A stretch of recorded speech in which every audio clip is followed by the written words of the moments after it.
We are back. Golenbock University. I'm Ralph Tyko with the Comfortably Zoned Radio Network. The three Baseball Mashuganas are here all together. Al Blumkin, the Professor Peter Golenbock, and myself, the weak link of the Comfortably Zoned Radio Network. We started out, Best Laid Plans of Mice and Men, to first talk about Peter's excellent book on the St. Louis Cardinals and the Browns, and I wanted to talk about the Gas House Gang, and I think we'll still have some time to do that, but last week's show is simmering in my head. Last week, in case anybody missed it, and there are some folks out there that miss some of these shows, I must say, it's a big populace. But we talked with Doug Gladstone and Carmen Fanzone, and the discussion was about the players that were not included, and there are some 500 of them who don't get benefits, should, from the Major League Player Association. And I want Peter to recap it a little bit and give out some emails, things that we can do. I'd like this network to make a difference, help make a difference. And as Peter says, it's not a matter of anything but fairness. And please elaborate on that, Peter. I'll try. When they finally decided who would be eligible to get the pension, if I'm not mistaken, if you are in the major leagues less than 4 years, you do not qualify. I think that's right. If it isn't 4, it's 3, right. But I think it's 4. And why they did that, I'm not exactly sure. But it's time that we correct that. I mean, baseball, since they made that decision, 20, 30 years ago, is now a $10 billion industry. It would cost the players, an incredibly small percentage of their union money to pay these people so that, they wouldn't be living in dire circumstances, some of them. I know a lot of them are living on Social Security. My friend Bill Dennehy, who was on the rookie baseball card with Tom Seaver, who actually they thought was going to be Tom Seaver, after his 5th or 6th start, injured his arm so badly that the one win that he won that year was the only win he would ever win. He kicked around the Mets. He was, if you remember, traded to the Washington Senators for Gil Hodges. Yes. They wanted Gil Hodges to manage, and Bill Dennehy was the one sent to Washington. And while he was down in Washington, he was given, 20 or so cortisone shots. And they didn't know it then, but they sure know it now, that if you have too many cortisone shots, your retinas detach and you go blind. And Bill is blind. And he's living on Social Security, and he has less than 4 years in. And to me, it is a crime.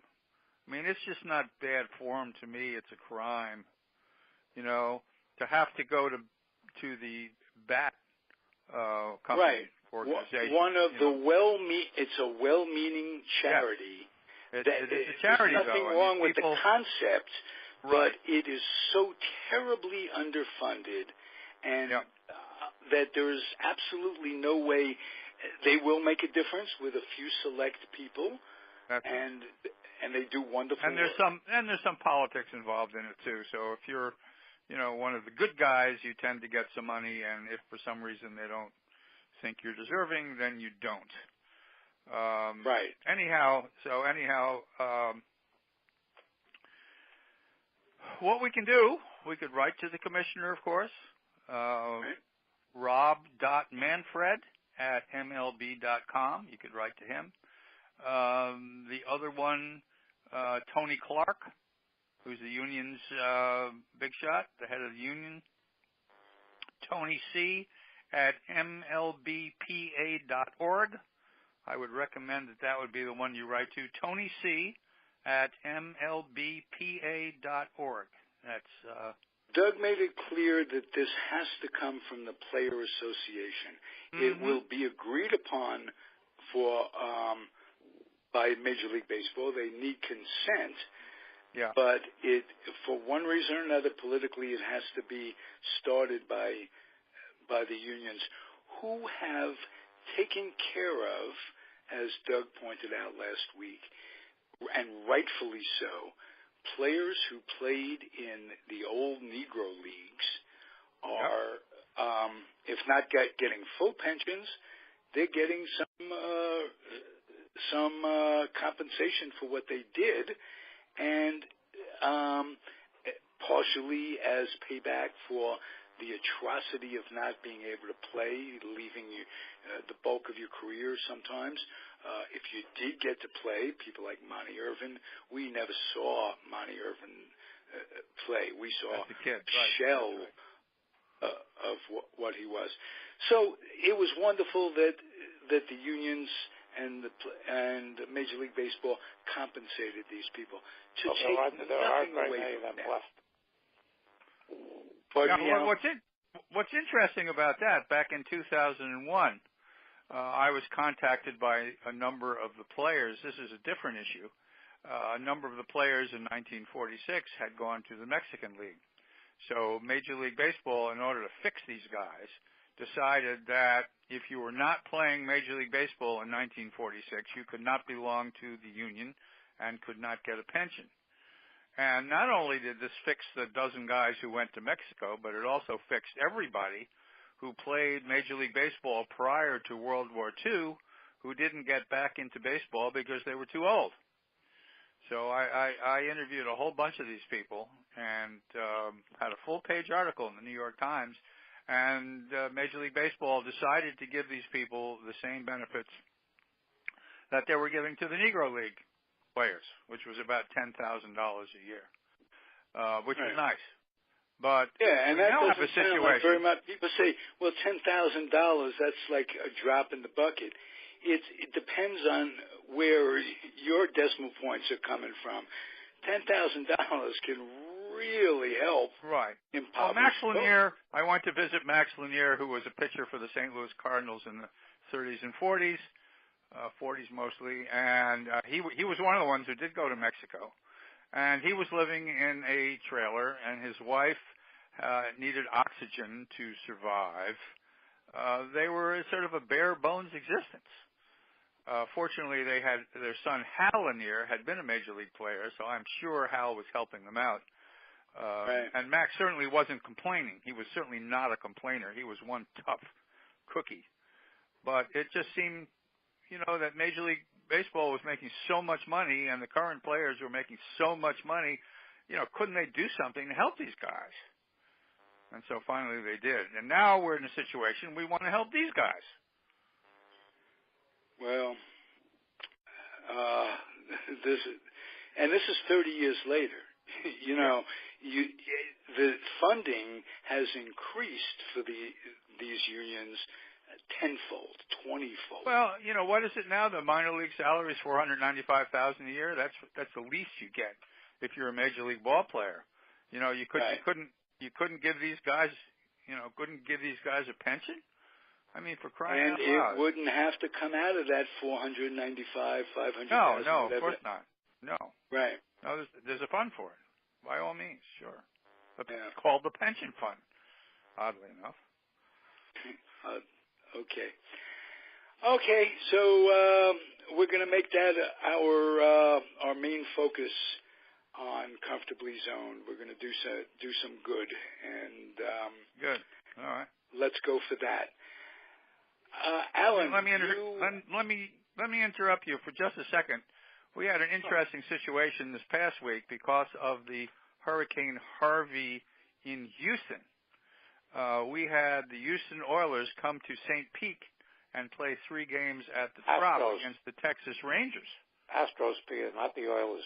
Yes, right, the Astros. Houston Astros. I do that occasionally also. Against the Texas Rangers at the Trop, which was kind of a very interesting thing. No big deal. They charged $10 a ticket, charged $10 to park, and all of the money went to the relief organization, which was really kind of neat. And it was so odd to be in your home ballpark watching, two visiting teams in a sense. And the other neat thing is that they were general admission seats, so that my friend and I sat in the third row behind what was the Houston Astros dugout. I mean, that's how close we were. And when you sit right there, you really get a sense of what a 95-mile-an-hour fastball is. And you also get a sense when a Joey Gallo gets up and hits the ball that almost hits the roof at the incredible power that some of these players have. You say what you want about Major League Baseball, but I do think that these baseball players right now are the most talented people who have ever played the game of baseball. My gosh, can they throw hard, hit, every pitcher throws 95 miles an hour. The fielding by the infielder. Double play combinations is like ballet. It's just like ballet. Aparicio and Fox, but Absolutely. everybody. And we've got outfielders too. This Kevin Kiermaier, who plays for the Tampa Bay Rays, is just a magician out there. He's just fabulous, along with 10 other guys who are just fabulous to watch play. So, I think, if I'm not mistaken, you guys are still in it for a wild card. I think our guys are cooked. We lost. I think we lost again today to Chicago. We lost yesterday to Chicago. You can't lose to Chicago and expect to win a wild card. I mean, it's possible, but I think for the third game between Houston and Texas, because I saw the yes, I was. And it's listed as 33.85 for the game. Yeah, that sounds about right. Yeah, I was one of those. Yeah, wow. Yeah, it was neat. It was fun. Okay. Alan, I want you to talk, it's like we were talking real quick before we get to the St. Louis book that Peter wrote. You read a book this week that you brought to our attention that puts Branch Rickey in not the best of lights. Would you talk about that, if you would? Okay, there's a book that came out last month called Electric October by a man named Kevin Cook. And what it does, it discusses the 1947 World Series in depth and focuses on 6 individuals. It focuses on Bucky Harris, who managed the Yankees back then, Bert Shotton, who was managing the Dodgers, Stuffy Sternweiss, who was the Yankees' second baseman in that World Series, Bill Bevins, who his claim to fame is he almost pitched a no-hitter in Game 4 and then lost it. He lost the game on a 2-out double by Cookie Lavagetto, and the Dodgers that he focuses on are Lavagetto and Al Gianfrido, who made that sensational catch off Joe DiMaggio in Game 6 of that series. And the only time DiMaggio ever kicked his leg in frustration, showed any emotion, was after Gianfrido's catch. That did a home run that would have tied that game up at 8. Yeah. Losing by 3. They wound up losing that game 8-6, and they beat the Dodgers in Game 7 5-2. But when he starts to discuss their afterlives of the 6 individuals that he's focusing on, Rickey supposedly promised Gianfrido that he would stay with the Dodgers in 1948. He went to spring training. According to the book, he had rented a apartment in Brooklyn for him and his family, and then Rickey told him they were sending him to Montreal. So he had a good year in Montreal at .294. He was a little guy at 25 home runs down there, and the Dodgers, after 1949, shipped him down another level to Fort Worth for the Double-A farm team, and that was it. He missed qualifying for a pension, which was 5 years at the time, by 60 days. And he, according to the book, he was very, very bitter at Ricky for not giving him the 60 days so he could get his pension. Yeah. Well, it's probably conspiracy of these owners back then who wanted as few players to qualify as possible. Yeah, it was said of Branch Rickey that somebody said that he loved players and money, but he didn't like to see the two of them mix. Yeah, there is certainly truth to that. Beautiful. All right, long awaited. We're going to talk about Peter's terrific book on the St. Louis Cardinals. I'll ask you, Peter, how it came about. It was back in the days when it was profitable for an author to write a book about a team. Yep. And let's review a little bit, because you explained it to us early on in this endeavor about how the publishing business has changed. And was this one of the last books written before the change, or were you affected by the change in the way things are? I was able to write one more book like this afterward. I had written Dynasty, and I had written Bums, and I had written Wrigleyville, and Fenway was in there somewhere, which was about the Red Sox, and then Spirit of St. Louis, which was an oral history of the St. Louis Cardinals and the St. Louis Browns, and then after that came Amazing, which was an oral history of the New York Mets, which was a little easier, of course, because the Mets started in 1962, and, most of these other teams were around in the major leagues since 1901. Right. The books were sort of the joy of my writing life, because it gives you the opportunity to interview, 50 of these fellas, going as far back as you can possibly go back, interviewing 90-year-old players, which is just so wonderful, or, interviewing Marty Marion, or interviewing, Stan Musial, who was a prince among princes, and some of the latter guys too. I mean, it was a truly wonderful experience. Plus, you learn a hell of a lot. I mean, especially the Browns. There weren't a lot of people going around interviewing old Browns players. So, for instance, when they were talking about Pete Gray, who was a one-armed Browns outfielder, you found out that the veterans on the team hated this guy's guts. They just hated him because he was taking the job of somebody who they knew was a much better player. He was just, out there. The Browns at the time were drawing 3,000 or 4,000 fans a game. So you multiply that. They maybe they have 250,000 fans for the whole season, and the owner was hoping that Gray would draw more fans.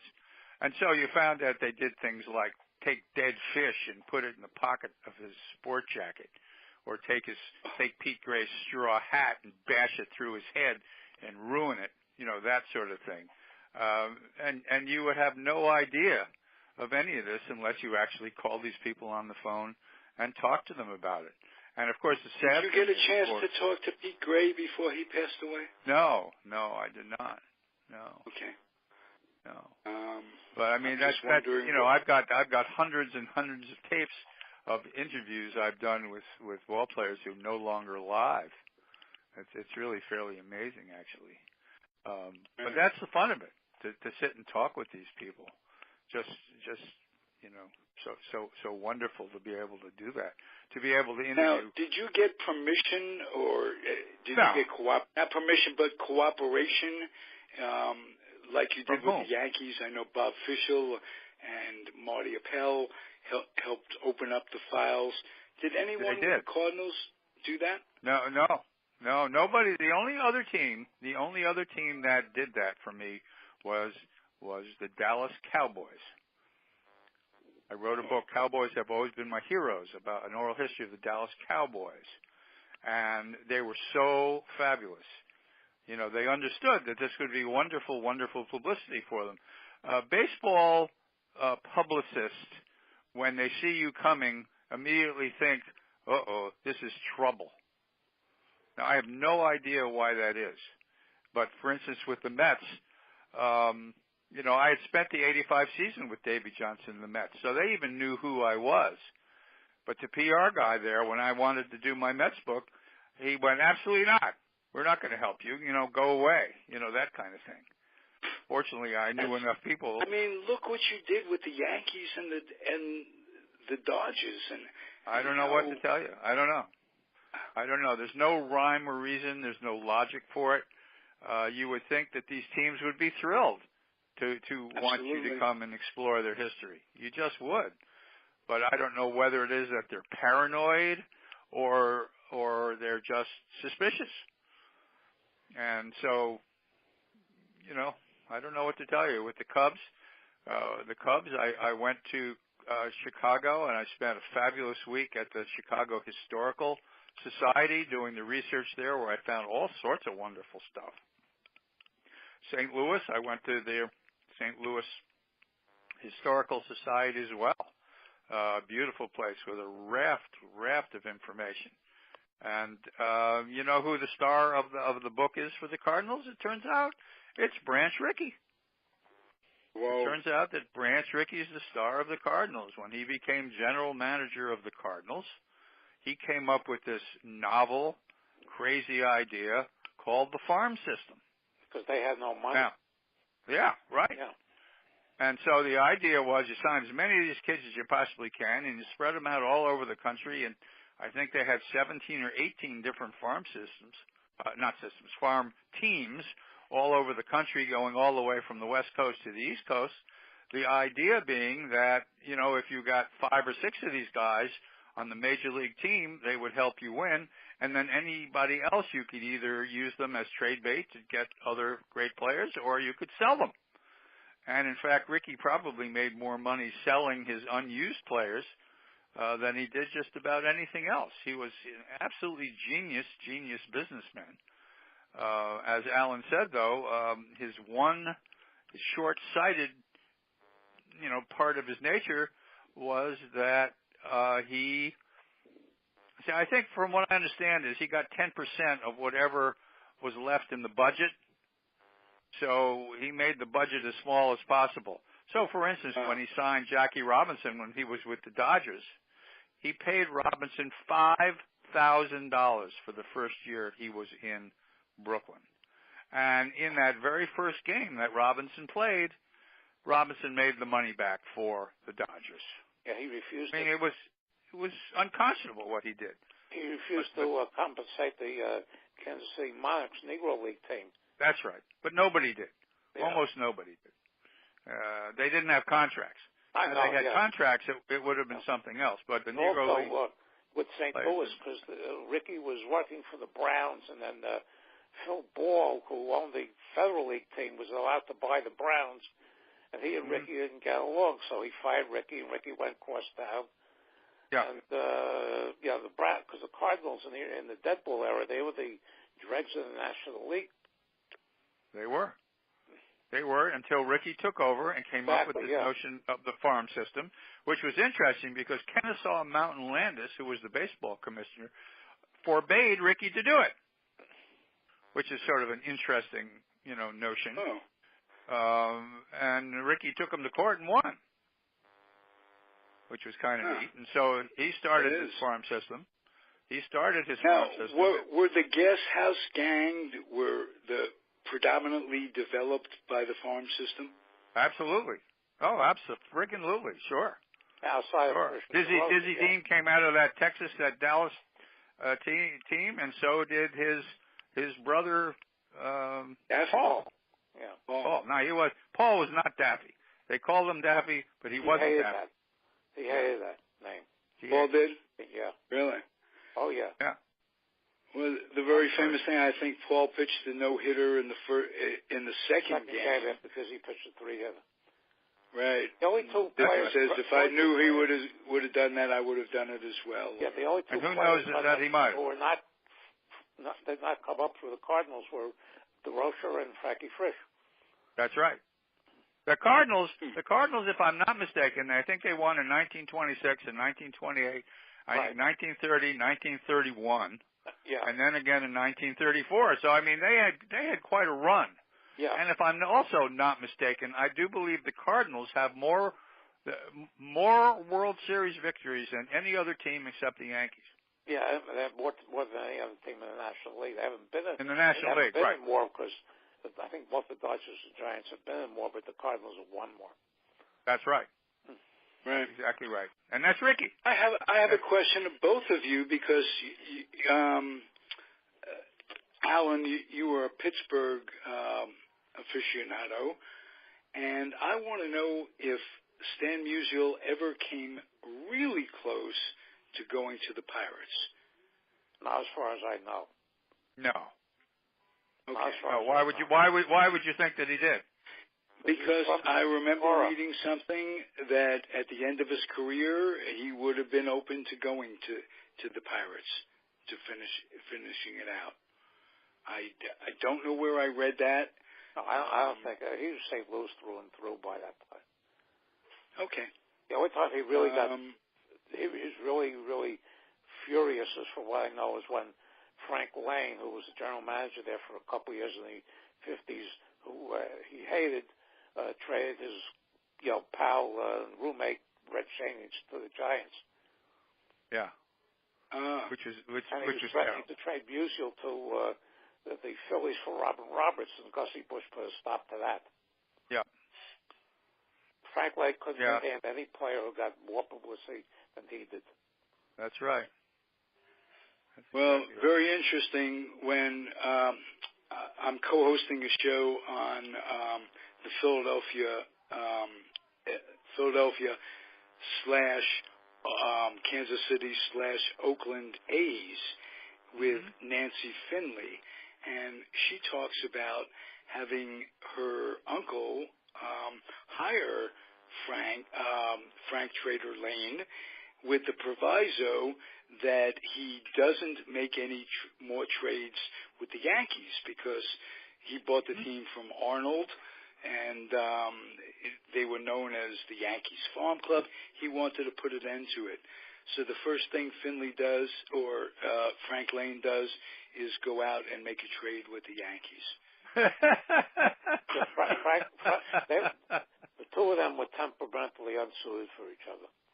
That's right. Absolutely. But, and I guess it's because I've talked to Nancy. She wrote a wonderful book on those days. Family, how objective can you really be? But she softened it a little bit. He was up against an awful lot when he took over in Kansas City. The Kansas City Star had a guy named Mel who ran not only the Kansas City Star, but he had a piece of the team itself. And Mel and Finley didn't hit it off right from the start. And Mel was on Arnold's payroll. He was actually getting salaried by the team. And he's writing the biggest column in Kansas City. And Finley didn't handle it very diplomatically. He cut that off. They had many disputes after that. But I digress. What did you, Peter, learn? The one thing that you didn't know that you were surprised about when you wrote the book, when you researched the book, that found out about the St. Louis or the Browns' history that surprised you? I think what surprised me the most, there's so many things about the Browns that were so interesting. Because Bill Veeck owned the Browns for a while.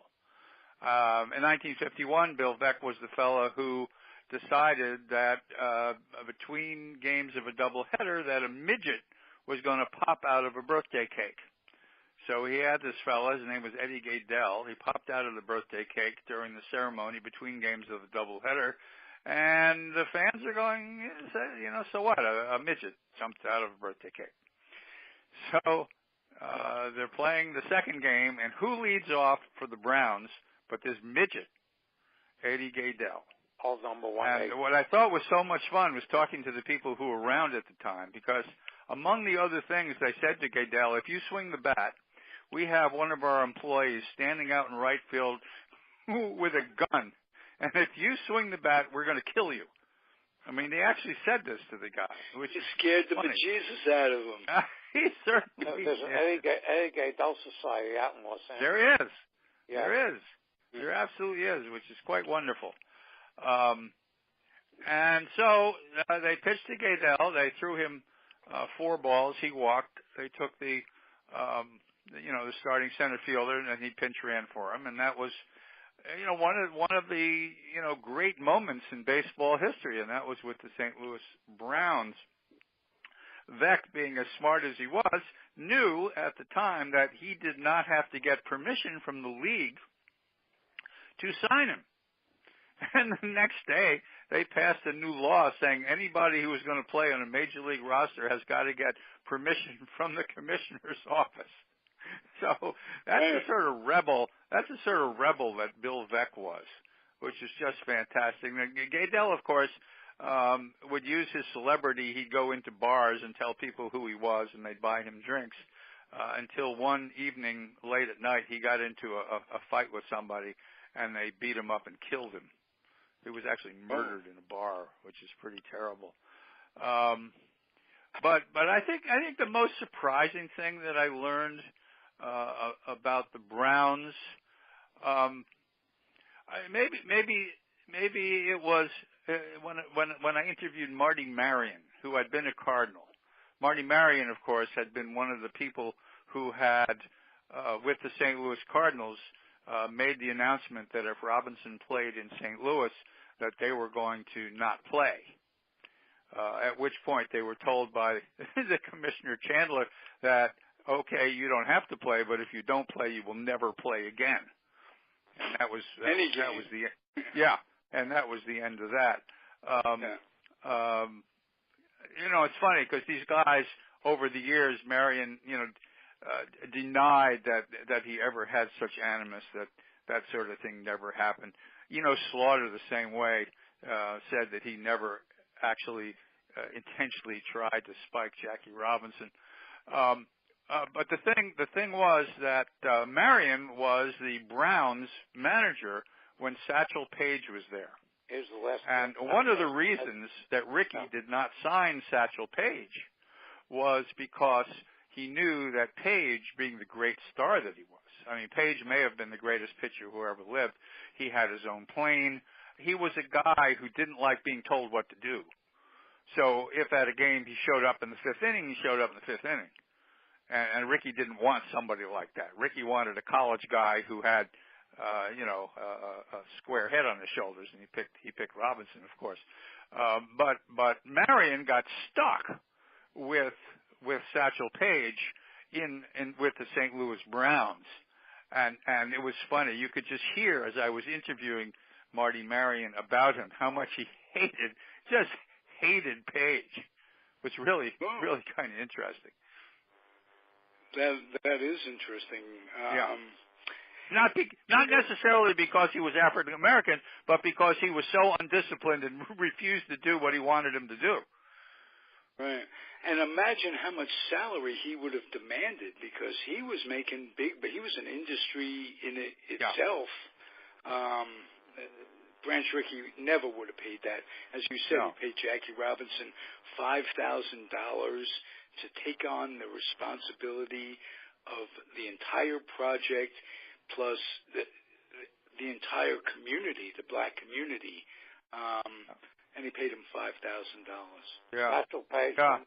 One book describes Satchel Paige as the original free agent because he spent his whole career going where the money was. Yeah. Oh, he did that. Yeah. He did that. There were no contracts, and if some team offered another player $100 more than what they were making, they'd jump. Oh yeah. Yeah. One of the interesting things that I did, I wrote a book called In the Country of Brooklyn. And one of the people I interviewed was Monty Irvin. And I picked him up from his home in Ocala and drove him to St. Petersburg, where he and I were part of a panel, talking baseball. And I asked him during our trip, would it be okay for me to tape our conversation? He said, yeah.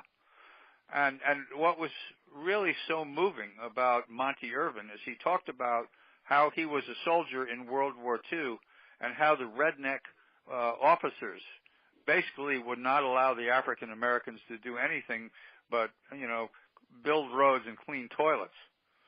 And he, after the war was over, had such pent up anger, over race. And it turned out, but it turned out, according to Monty, that Branch Rickey had asked him, before he asked Jackie Robinson, if he wanted to be the first. And Monty told me, listen, I was in no condition mentally after what I went through in the war to do something like that. He said how Jackie Robinson was able to go through all of that, to take all the race baiting, to take all the balls throwing at his head, to take all the abuse that he took. He said, I could not have done that. In fact, what he did is he said to Ricky, he says, when I'm ready, I will call you. And I think that was 1949 before he finally called Ricky. Oh, and what happened was, 49 for Monty Irvin. Yeah. And what happened is that Monty was playing for this team in New Jersey. Trenton, I think it was. Yeah. What was the name of the Giants? He playing for this Negro League team in New Jersey. Newark Eagles. And Newark Eagles, that's it. Yeah. The Newark Eagles. And the owner, Effa Manley, wanted $15,000 to let Monty Irvin go to the Dodgers. And Ricky refused to pay it. And what happened was the owner of the Giants, Horace Stoneham, agreed to pay it. And so the Giants got Monty Irvin and not the Dodgers. It would have been interesting had the Dodgers got Irvin, because he's another Hall of Fame quality player. It would have made the Dodgers that much better in left field. And they were always weak in left field. Yeah, that was good. Monty made it to 92. Jackie Robinson only made it to 53. That's right. I think that, one of the things I think is that the stress of those 2 years, plus the fact that he was diabetic, really shortened his lifespan. Right. Well, I think diabetes with him was brought on by excessive eating, which he did. That was his, his Jones, if you will, because of what he was going through. That was a way of, rewarding himself. The pressure had to be unbelievable until. And he kept all that stuff inside. Oh yeah. Well, we're talking about Jackie right now. I assume. Yeah. I gather you're talking about Jackie. Yeah. And Jackie was a very internal person. Jackie didn't have friends. Jackie didn't have friends on the Dodgers. He had teammates. I mean, Pee Wee Reese was a teammate, but it wasn't as though they would visit each other's homes, at least not at the beginning at any rate. Jackie had one person, and that was Rachel. Jackie had Rachel. And, you see this movie, you see the movie, 42, and you get an idea of just some of the abuse that he took, which was just hard to imagine anybody could survive that.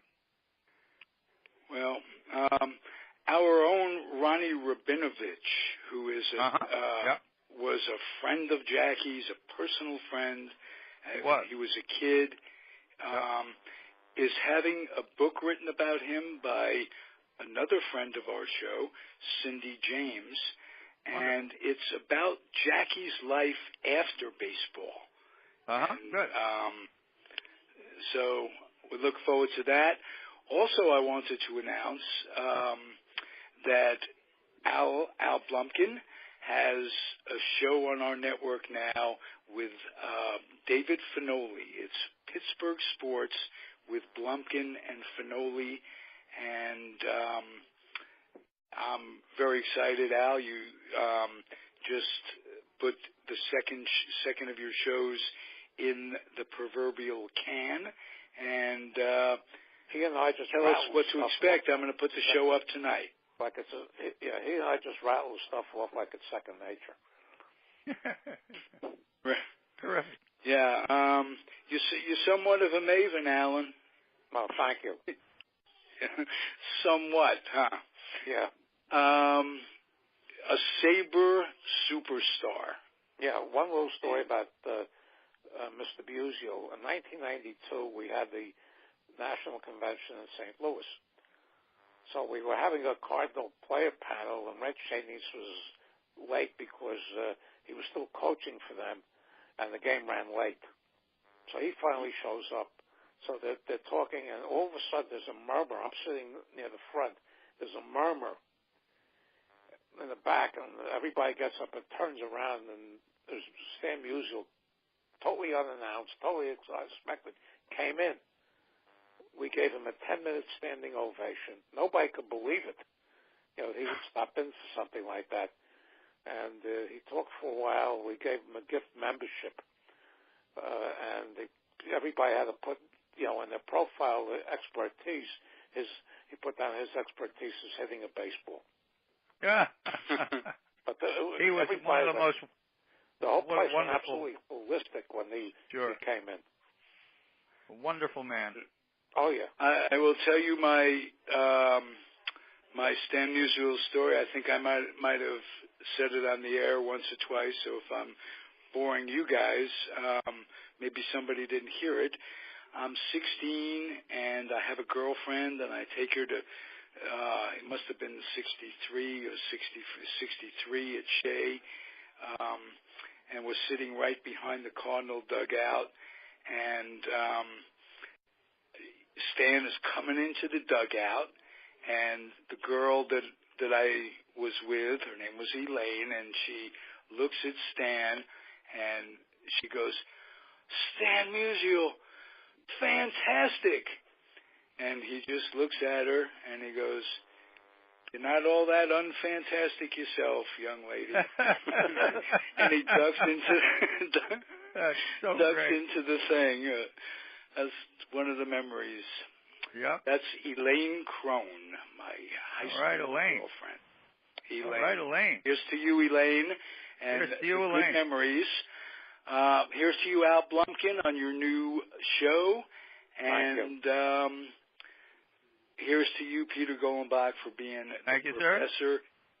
Professor, you'll always be Professor Emeritus after you stop being professor. I guess so. Yeah, so you have that to look forward to. Aging is great, ain't it? Sure is. We have our memories, gentlemen. Thank you. We'll be back next week. And I'm very appreciative of your company. Everybody out there, keep on keeping on. All right, have a good week, Bye, everybody. Take care. Bye.